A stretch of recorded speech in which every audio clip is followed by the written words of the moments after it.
A la mañana siguiente, Remington se hallaba en la escalinata de la iglesia de St. James cuando las campanas dieron las 10. Era tarde. Su duquesa se retrasaba. Todas las mujeres son iguales, dijo Quark. Llegan tarde a su propia boda.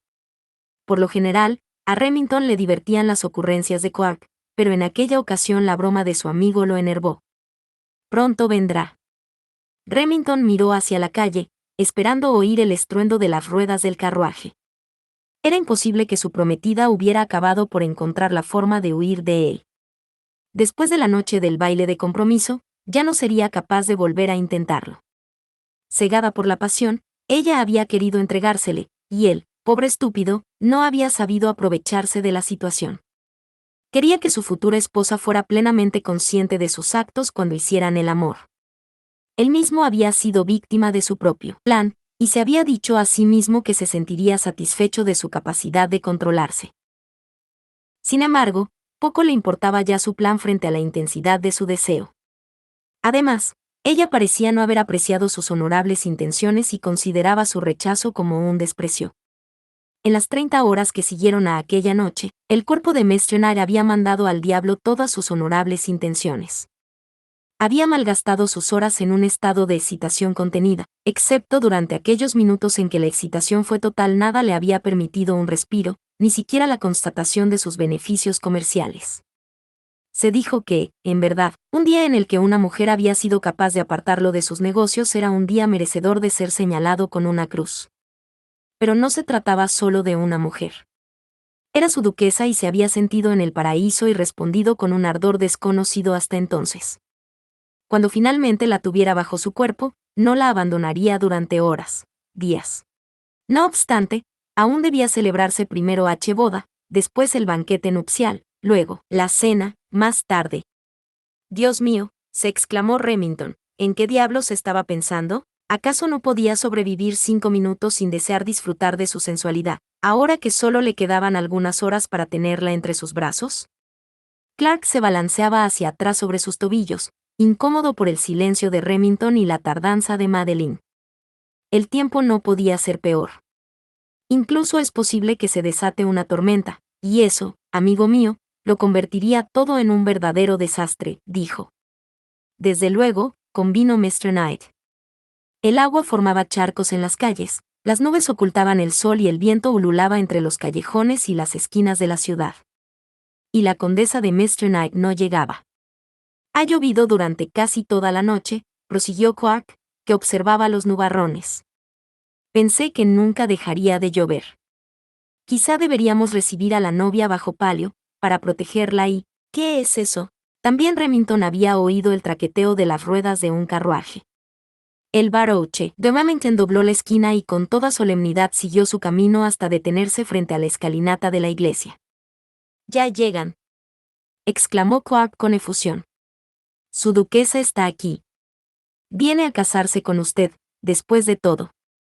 Granuja afortunado, no se merece semejante belleza». «Sí, me la merezco». Remington miró inquieto hacia el interior del carruaje, y cuando vio que Eleanor tendía la mano al lacayo para descender, se tranquilizó. «Y me la merezco más que nadie, por cierto». Su prometida se había puesto el vestido que él le había elegido. Por fin se vestía como él deseaba. El traje de terciopelo blanco se ajustaba al esbelto cuerpo de la novia como el abrazo de un amante.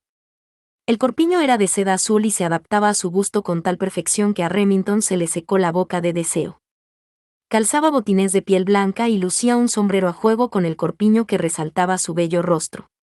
De más está decir que el ramillete que portaba en la mano era de rosas amarillas.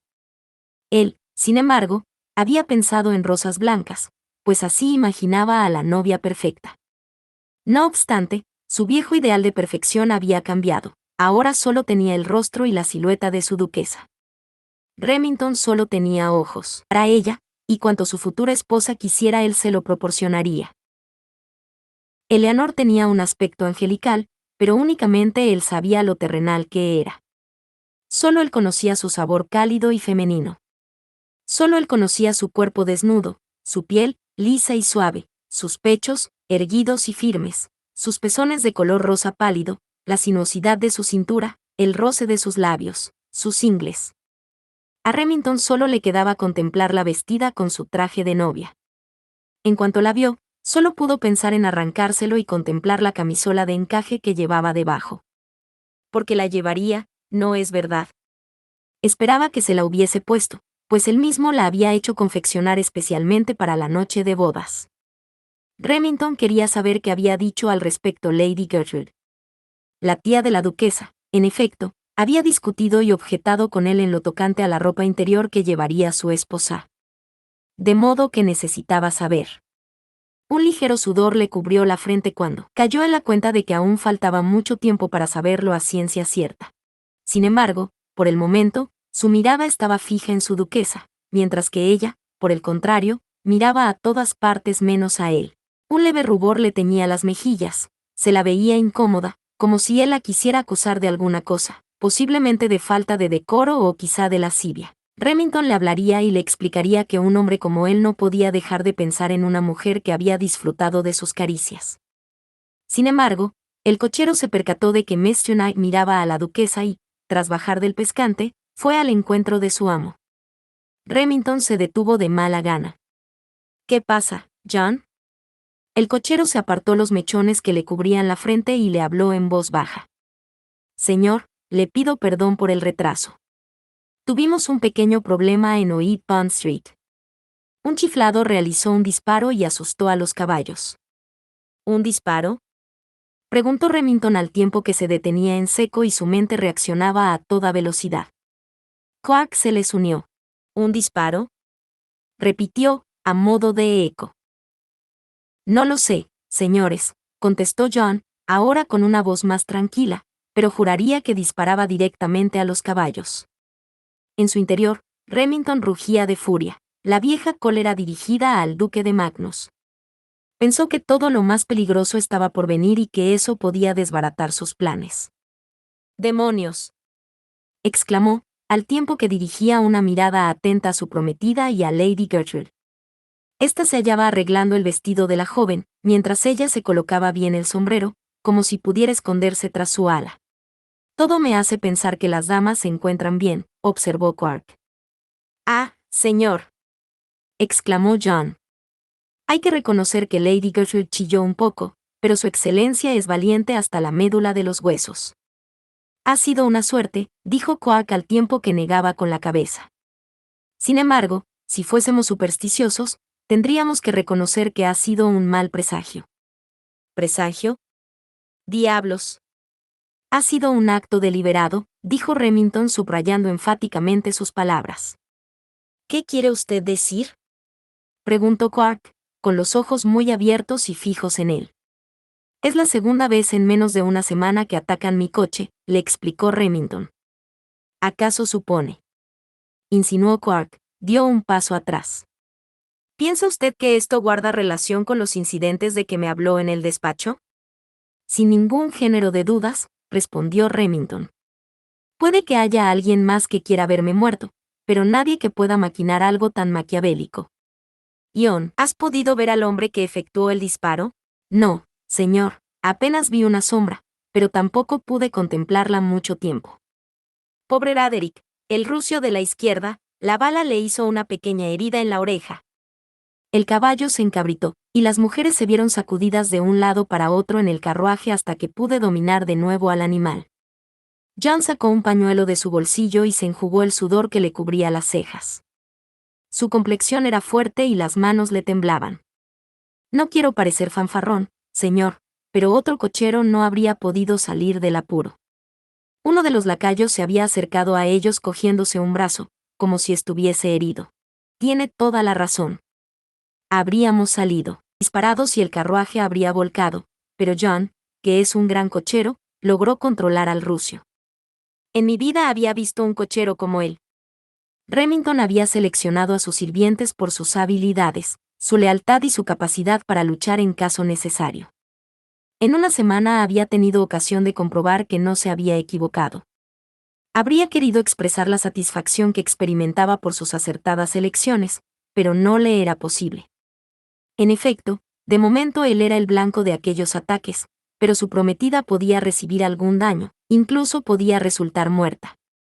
Él, que con tanto esmero había planeado todos los pasos de su venganza, no había pensado en eso. O quizá la verdad residía en que antes de conocer a su duquesa no había prestado atención al asunto. ¿Acaso alguien tiene algo en contra de su excelencia?, inquirió John. No lo creo, respondió Quark. No todas las novias acuden a su boda en el carruaje de su prometido, lo que me hace sospechar que el objetivo era Remington. Los sirvientes miraban con inquietud los edificios que los rodeaban. Sí, lo sé, les dijo Remington. No es una idea divertida trabajar para un hombre a quien alguien quiere disparar. De todos modos, os pido que aguardéis aquí para llevarnos de regreso a casa. Una vez allí, no volveremos a salir a ningún sitio. John, un hombre de edad y con mucha experiencia, asintió solemnemente con la cabeza. El lacayo, en cambio, no era capaz de semejante discreción y dejó escapar una mueca de contrariedad. Cuando hayamos regresado a Berkeley Square, podéis ir a la taberna y beber todo lo que queráis. Es más, podéis visitar todas las tabernas que os plazcan. Expresad en voz bien alta en ellas cuán disconformes estáis con el hecho de servirme. Estad alerta, entonces, a cualquier rumor que os llegue acerca de mí. Alguien está tratando de traernos problemas. Por supuesto, Remington sabía muy bien de quién se trataba, pero necesitaba ante todo prever el peligro más inmediato. Los sirvientes descontentos son campo abonado para los chismes, y puede que alguno colabore con vosotros. John asintió, pero el lacayo, a quien Remington había elegido no por su astucia sino por su capacidad de pelear, se mostró en desacuerdo. Pero, señor, dijo, nosotros no estamos descontentos. Al contrario, estamos con usted. Ven aquí, que te lo explicaré todo, repuso rápidamente John, que agarró al lacayo de las ropas y se apartó con él. Lady Gertrude, dijo Quark al tiempo que tiraba a Remington de la manga, piensa que jamás esperaba que no fuese usted a recibir a la novia. Un escalofrío recorrió la espalda de Remington. ¿No estaría su novia en peligro en ese mismo instante, detenida ante la escalinata de la iglesia? Miró hacia ella. Vamos, exclamó, y empujó a Quark. Usted cuide de Lady Gertrude, por favor. De hecho, pensó Remington, también ella estaba en peligro. La duquesa parecía alarmada cuando vio acercarse a Remington, pero él no prestó atención a su inquietud. Su único objetivo era alejarla de la calle de una vez por todas. Necesito decirle algo, Mr. Knight. A Eleanor le faltaba el aliento. Después de la ceremonia me lo diréis, le respondió el americano, tras cogerla bruscamente de la mano. Pero, señor, se enfadará mucho cuando lo oiga. Ya estoy rabioso, murmuró él mientras la conducía hacia las puertas abiertas del templo. Lo siento mucho, dijo al tiempo que sujetaba el ramo con las dos manos, que no paraban de temblar. ¿Puede decirme la razón? Solo la cortesía la había impulsado a formular esa pregunta, no sonaba excesiva preocupación.